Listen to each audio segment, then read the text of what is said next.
as the greatest quarterback of all time. You're playing against a team that has 3 guys on the offense that are 99 rated on Madden.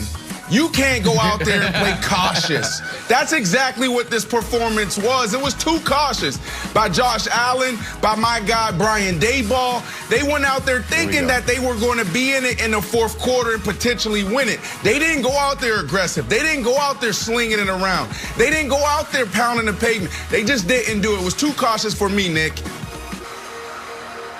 That's a great answer, Brandon. You know what it was for me? All I wished for and more. He had not 1, but 2 should have been picks. 1 actual pick, 1 2-point conversion pick, which doesn't count against his stats, but it should. Got sacked or intentionally grounded his way to 70 lost yards, which is more than the Bills running backs rushed for the entire game. And on top of all of it, when he was sick of getting his butt kicked, he got a taunting penalty for throwing. Yeah, there you go. That was his most accurate pass of the night. Right there. Little backhand toss into Okafor's face mask. It was so awesome. I want to watch it again right now. I want to leave and watch it again, Giles. All right. Although he didn't play great, I'm still very scared about the future of the Buffalo Bills, Brandon. So I was texting Belichick the entire game and week. I was like, hey, what's up with Stafford? Stafford's wants out of Detroit. Matt Patricia's back with the Patriots, which is either a good sign that we're going to get Stafford or a bad sign that we're not going to get Stafford. So get ready for these next few weeks as I try to cycle through every available quarterbacks and some that aren't available in Patriots uniforms, arm isn't that starting with skinny? Matt Stafford. Look at those skinny arms. Those arms are bigger than that. Leave the Photoshop. You put Nick's, who's that, Nick's arms? Look through the available and Leave the Photoshop people alone. All right, meanwhile, the Chiefs, the Kansas City Chiefs, they've got a shot to become the 8th team ever to win back-to-back Super Bowls. They're going to have to beat the last guy to do it, Tom Brady, in order to pull it off. But, Brandon, the Chiefs making it back-to-back Super Bowls is blank. True start of a new dynasty. If you watch this team closely all year, if you watched them last night, then you know how awesome they are. You talked about back-to-back Super Bowls. Well, that guy right there that just threw that ball, number 15, Patrick Mahomes, he's only 25. First guy to ever reach back-to-back Super Bowls at that age. This organization is just now getting started. We know what they have on offense, but did you watch Coach Spags in that defense? It's like he held on to this defensive plan all year for this very moment. This is a scary team. They can beat you running the ball, throwing the ball, and now defensively, the best is yet to come. Brandon, it's music to my ears, but unfortunately, I got to be a bit of a downer on this answer. The Chiefs making it back-to-back Super Bowls is a year late. Should have been in back-to-back Super Bowls last year. Let me do something real quick. Tails. It is tails. Damn it. If the Patriots had just called heads in the AFC title game 2 years ago, we'd been going 3 in a row. Should have already been 2 in a row. And by the way, then Brady would only have 5 rings. Mahomes would be going for ring 3. We could have a new GOAT in 15 days. So it's a year late. Okay, I'll take it, but I don't love it. A year late, Wild. Stupid coin flip, overtime. Stop it. So Stop mad. It. Stop. Don't try to Not even steal one my point. Patriots thunder because I'm trying to be nice to you because I am apologizing. You guys talked so much about destiny talk. Oh, destiny or dynasty? Both. It's like Back to the Future. In density, Jen. You are my density. You are my density. Yes. There we go. I got it in there. Yeah, there you go. In any event, destiny. Louis Vuitton shopping. Travis Kelce headed for another Super Bowl parade. We love the Louis Vuitton coat. So if you go back to back, go onto the Louis Vuitton website, call Virgil himself up, look for another coat. I'm sorry for saying that you guys are talking too much about the dynasty, destiny, or density. You're doing a great job. Probably a dynasty in the making. It's all quite heavy. Heavy. There's that word again. Must be something wrong with the Earth's gravitational pull. We head up to Green Bay, where Aaron Rodgers came up just short in the NFC title game for the 4th time. Great line from Back to the Future. A different line. Packers had the NFL's best red zone offense, but twice, not once, twice set up for field goals that ended up costing them. Mr. Brandon Marshall, Aaron Rodgers' performance yesterday was blank. Emblematic. This is symbolic. This is a symbolic difference between Brady and Rodgers. Rodgers played great, Nick. That one interception that he threw, that should have been a pass interference. But then you go on the other side, and Tom Brady doesn't really play great, but his team plays better. And it makes me think about Devin White's comments after the game. He said to Peter King, he said, you know what? When Brady's on the field, we all believe. He said, when Brady's in that locker room, anything is possible. Aaron Rodgers, does he make the guys around him better? And that's what you get from Tom Brady is when Tom Brady walks into the locker room, the owners, the general managers, the head coaches, the players, the field crew, everybody feels great. Everybody elevates their game. So Aaron Rodgers, to me, his performance was emblematic because he's a great player, but where's everybody else at?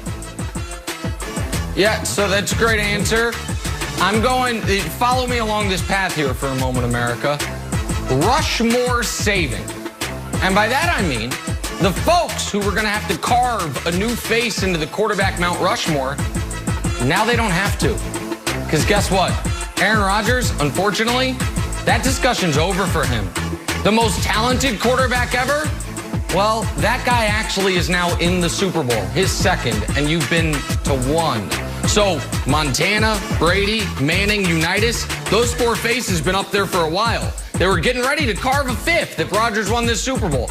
Now they don't have to. Now they might have to in a couple years when Mahomes puts his face up there. But for now, Rodgers is relegated to an all-time great, but not really in the discussion of greatest ever. He lost that opportunity when the greatest ever beat him in his building to go to his 10th Super Bowl while Rodgers is sitting at 1. Okay, I like that take. All right, I went with MVP consistency. Here's why. Pro Football Talk this morning says, no regular season MVP, assuming Rodgers wins the MVP, has won the Super Bowl since 1999.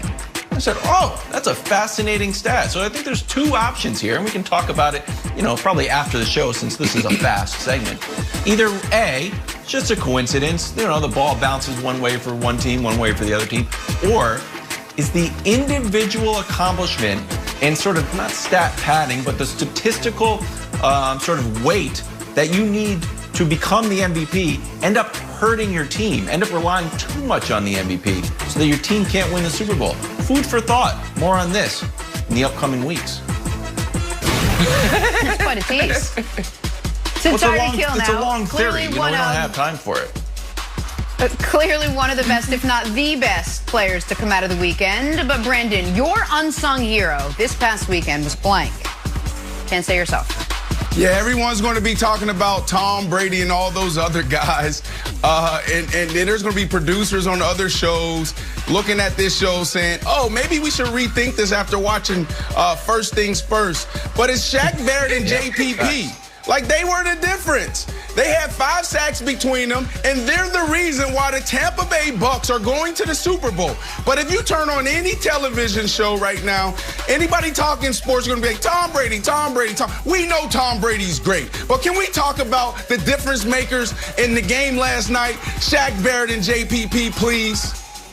Nice, Brandon. Yeah, we just talked about them. Now we can get back to Brady and Rodgers. Interesting stuff. But hey, while we're here, I'm going to talk about something even more obscure than Shaquille Barrett and Jason Pierre-Paul.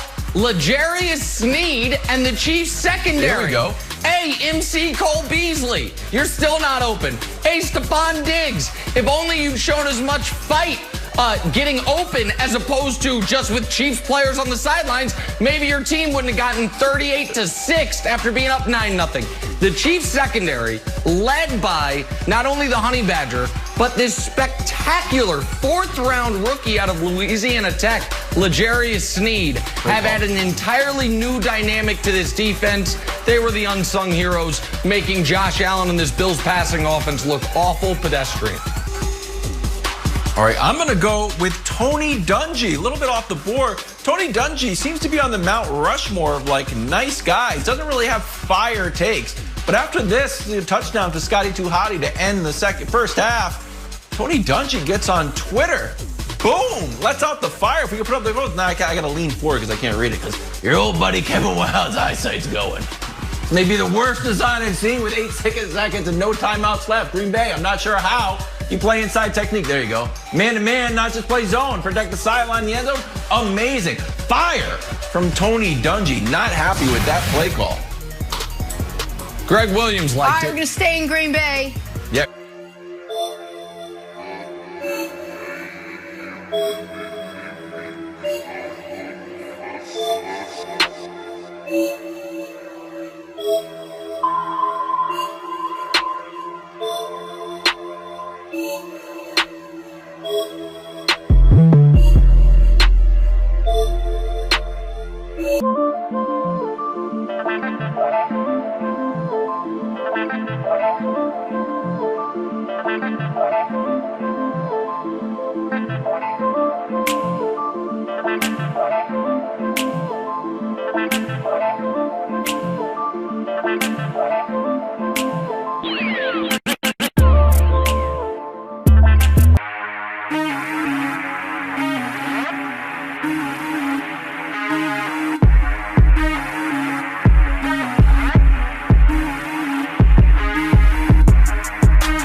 Back into your first things first. Let's play a little drawing a blank now. So Josh Allen was just okay in yesterday's loss to the Chiefs, and just okay is not going to cut it in an AFC title game. So Brandon, Josh Allen's performance yesterday was blank.